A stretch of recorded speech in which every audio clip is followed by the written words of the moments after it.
Hebrew పత్రిక 10:38. నా ఎదుటి నీతిమంతుడైన వాడు, దాని పై వచనం చదవమ్మా. 10:38 ముందు. కాలము బహు కొంచెముగా ఉన్నది, వచ్చుచున్నవాడు జాగు చేయక వచ్చును. నా ఎదుటి నీతిమంతుడైన వాడు విశ్వాస మూలముగా. అంటే ఇప్పుడు అక్కడ జాగు లేదు అన్నాడే, ఆ జాగు ఇక్కడ దేనికి రాశాడు? సంఘం కొరకు యేసుప్రభు వచ్చే రాకడ గురించి రాశాడు. దీనికి ముందు వచ్చినమేది 10:24. ఆ దినము సమీపించుట మీరు చూచిన కొలదే. అసలు ఆ రోజు నీకు ఎక్కడ కనపడిద్ది? ఆ గోపురం ఎక్కితే కనపడిద్ది. డే చెప్తున్నారంట, డేట్ చెప్తున్నారంట, టైం చెప్తున్నారంట, గోపురం ఎక్కితే కనపడుతున్నాయి. మరి ఏం తేజ తాజా సమాచారం ఏంటి? గోపురం ఎక్కు. నీకు గోపురం ఎక్కితే స్పష్టంగా ఒక విషయం కనపడిద్ది. ఆ దినం అనండి, ఆ దినం. ఆ దినం ఎప్పుడు వచ్చినో ఎవరికి తెలియదు అనే వచ్చినానికి ఆ దినం సమీపించడం మీరు చూస్తారన్న దానికి తేడా ఏందో తెలియట్లేదండి. ఏం సార్ అన్న, ఆ దినం కనపడితే మీకు ఒకటి చెప్తాను. క్యాలెండర్లో 28 అనండి. ఈరోజు డేట్ ఎంత? 27.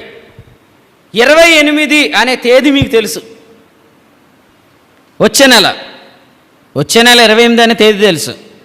అప్పుడు తేదీలు జరిగేటప్పుడు మీకు ఏమర్థమైంది? ఆ తేదీ రావటం, సమీపించటం మీరు చూస్తారు. ఇప్పుడు ఆ దినం సమీపించడం మీరు చూస్తున్నారండి. ముందు ఆ దినం నీకు తెలుసని. ఆ దినం ఎప్పుడు ఎవరికి తెలియదు అనండి ఒకసారి. అనండి, పర్లేదు అనండి. అదంటే నేనేమంటాను అనుకుంటున్నారు మీరు? అనండి, ఆ దినం ఎప్పుడో. ఆ దినం ఎప్పుడో ఎవరికి తెలియకపోతే ఆ దినం సమీపించడం ఎలా తెలిసిద్ది అబ్బాయి? ఇది నేను రెండో ఆధారం చెప్తున్నాను. అపోస్తుల కార్యాల గ్రంథంలోంచి నేను ఒకటి చెప్పాను. కాలములు తండ్రి వశంలో ఉన్నాయి, కాదు నాలుగు వశంలో ఉన్నాయి. వివరంగా చెప్పాను. ప్రభు ఇచ్చిన కృప అది.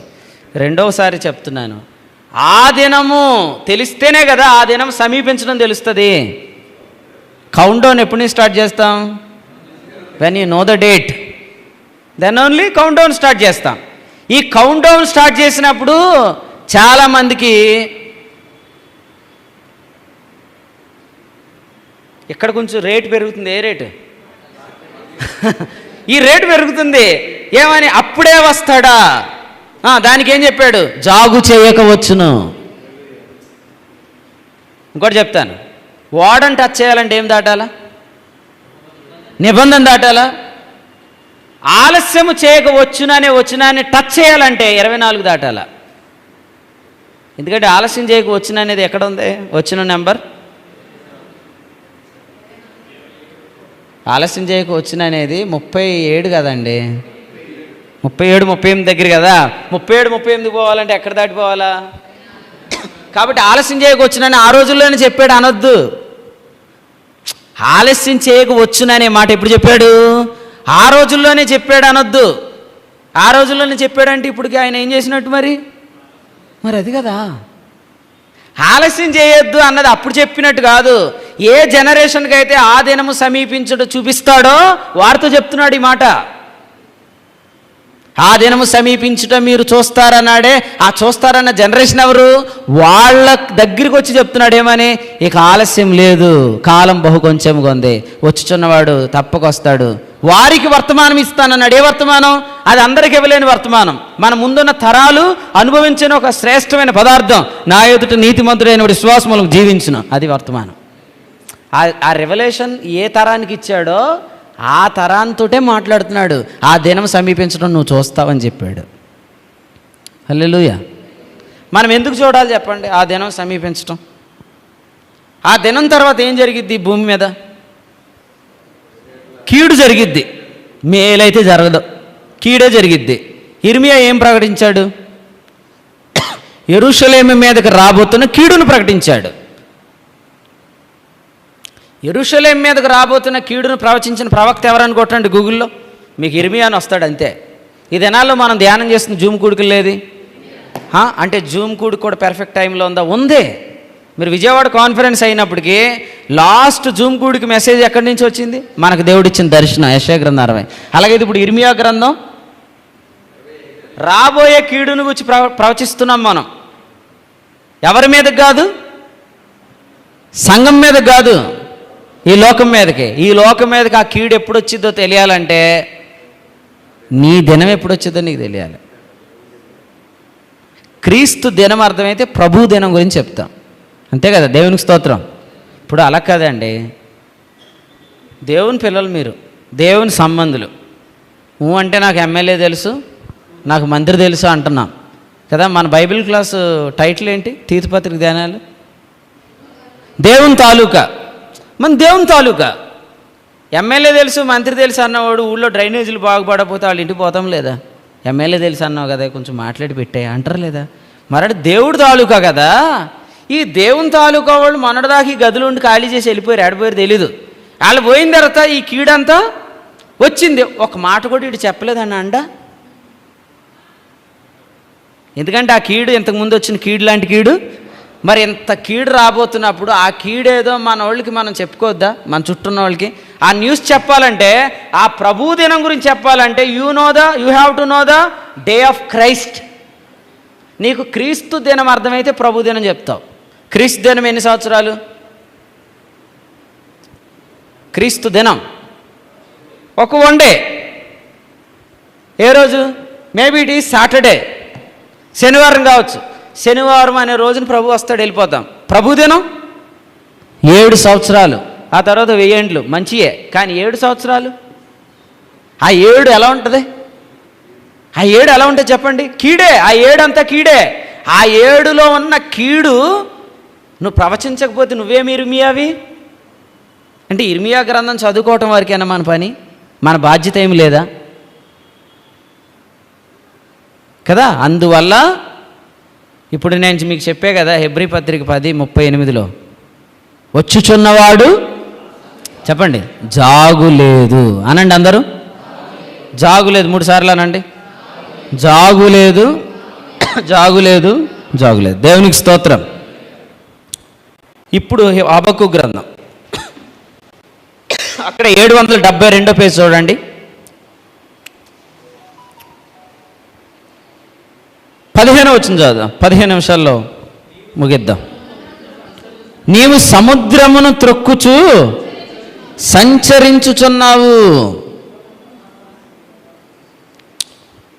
నీవంటే ఎవరు? యేసుప్రభువే కదా నీళ్ల మీద నడిచింది. కానీ యేసుప్రభు ఇప్పుడు ఎవరికి సాదృశ్యంగా ఉన్నాడు? ఆ నీళ్ల మీద నడిచిన ఓడ. నీవు సముద్రమును త్రొక్కుతూ సంచరిస్తున్నావు. దీన్ని ఏమంటారంటే విస్తారమైన నిరీక్షణ. విస్తారమైన నిరీక్షణతో కానీ మనం మూవ్ అవుతుంటుంటే ఆ ఓడ ఎలా మూవ్ అవుతుందో, మన ప్రభు సముద్రాన్ని త్రొక్కుంటూ ఎలా సంచరించాడో అట్లా సంచరించాలి. దేవుని స్తోత్రం. హల్లెలూయా. శత్రువులని పాదపీఠం అనండి అందరూ. పాదపీఠం ఎక్కడ ఉంటుంది? పాదాల క్రిందే ఉంటుంది కదా. అలాగైతే మనం సముద్రం మీద నడుస్తుంటుంటే భీకరమైన మొహాలు వేసుకొని చూస్తున్న పర్వతాలన్నీ ఎక్కడ ఉంటాయి? సముద్రంలోనే ఉంటాయి. మీకు ఆ ముఖాలు కనపడుతున్నాయా?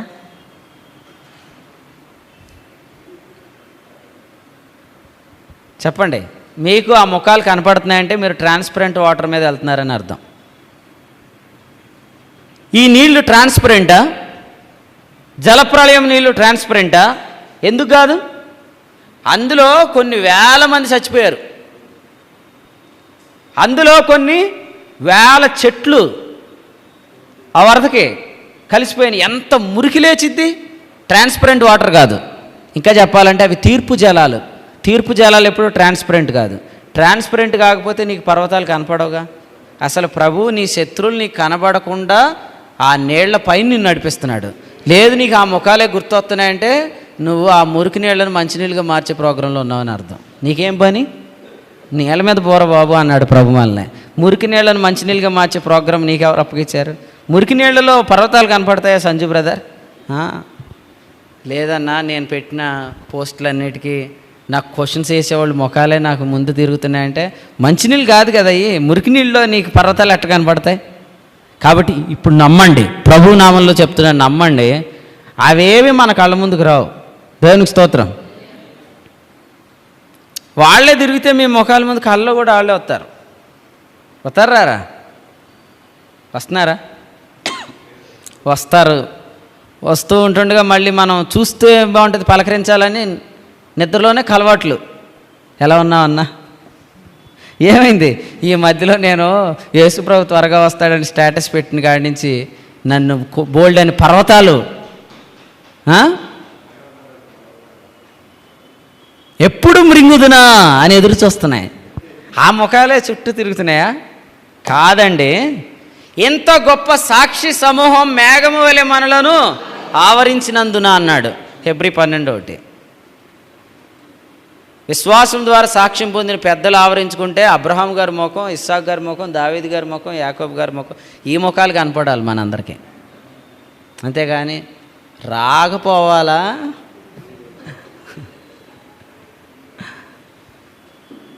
రాకపోతే ఆయన ముఖాలు కనపడుతున్నాయా? నేను చెప్తున్నాను, అవి మీకు కనపడవు. అవి మీకు కనపడకుండును గాక.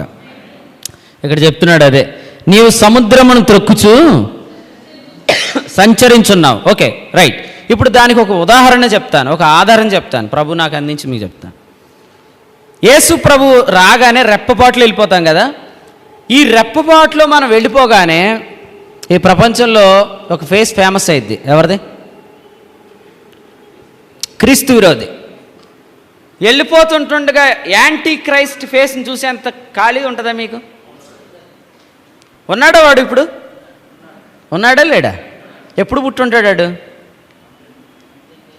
92లో పుట్టుంటాడు. అంతే కదా, వాడు కూడా ఇంచుమించు మనతో పాటు పుట్టే ఉంటాడుగా. 90లో పుట్టుంటాడు. ఎక్కడో పెరుగుతున్నాడు లేదా?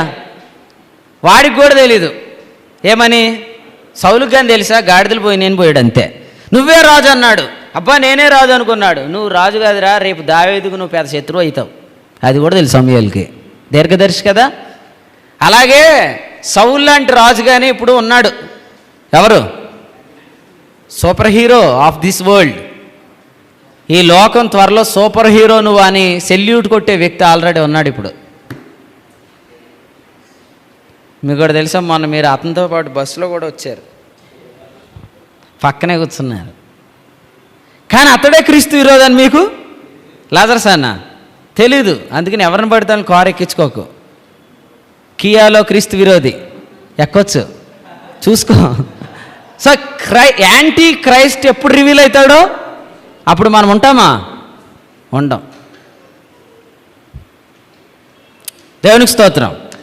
అంటే మనం ఎత్తబడగానే వాడు వస్తాడు లేదా? కానీ వాడిని ఒక ఫోటో కొట్టడానికి కూడా గ్యాప్ ఉండదు మనకి. స్నాప్ టైం ఎంత? మీ కెమెరా స్నాప్ కొట్టేటప్పటికి మీరు వెళ్ళిపోతారు. అంతకంటే ముందు వెళ్ళిపోతారు. అంత ముందు వెళ్ళిపోయేటప్పుడు శత్రుముఖం కూడా చూడకుండా నిన్ను తీసుకెళ్లే రాకడను నిరీక్షిస్తున్న వాడు శత్రుల ముఖాలు ఎందుకు నీ చుట్టూ తిరుగుతున్నాయి? ఆ ముఖమే ఎందుకు? రాత్రి వేళ ఉదయపు వేళ నిన్ను కూర్చే నా ధ్యానం అన్నట్టు కదండి. దేవునికి స్తోత్రం. జస్ట్ కొంచెం పై లైన్ చదవండి, అక్కడే ఉంది. వచనం 14.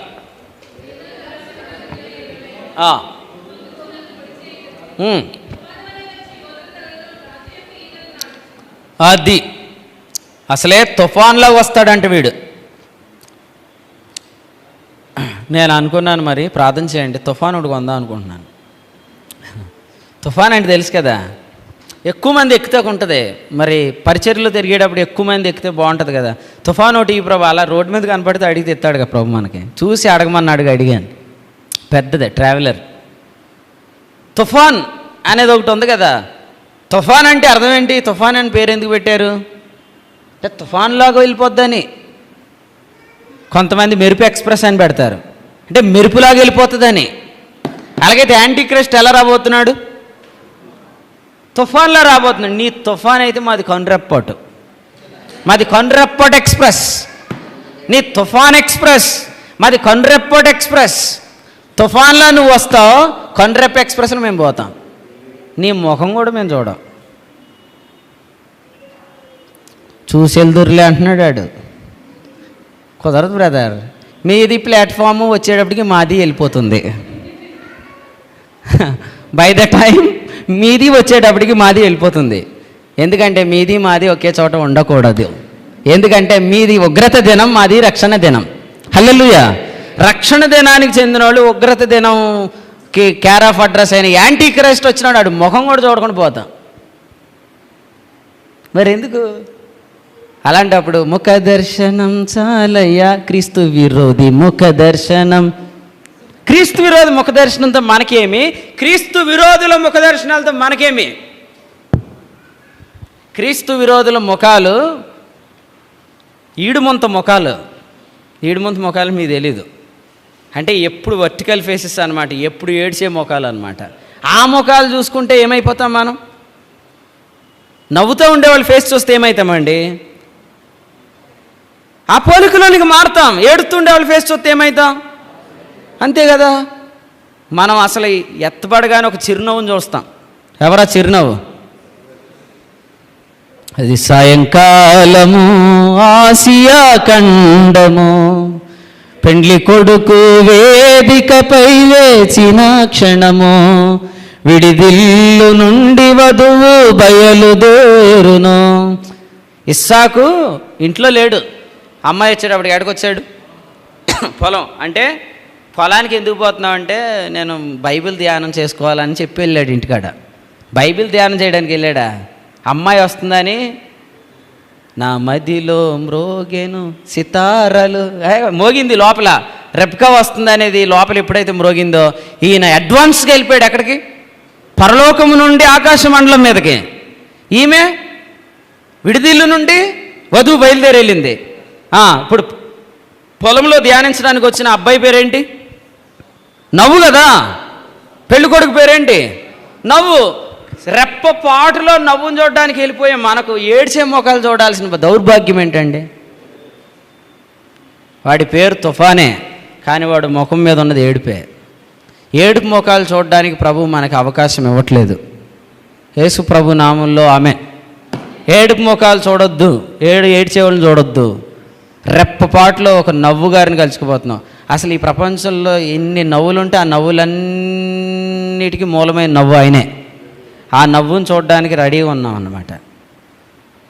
అసలు ఈరోజు బర్నబాస్ గారు వాక్యం విన్నావా అన్నాడు ఒక ఆయన. ఎప్పుడు హైదరాబాద్లో చెప్పింది విన్నా. నవ్వుతో చెప్తాడేంటండి? ఏడుతో చెప్పమంటావా కదా? ఇక నుంచి ప్రతి వర్తమానం నేను నవ్వుతానే చెప్తాను. ఎందుకు? మనం నవ్వుకు సమీపంగా ఉన్నాం కదా అండి. ఒకసారి నవ్వండి అనకూడదు మనల్ని ఎవరు. ఒకసారి ఏడవండి అనాలా. ఒక్కసారైనా నువ్వు ఏడిస్తే చూడాలని ఉంది అనుకోవాలా శత్రువు. హల్లెలూయా.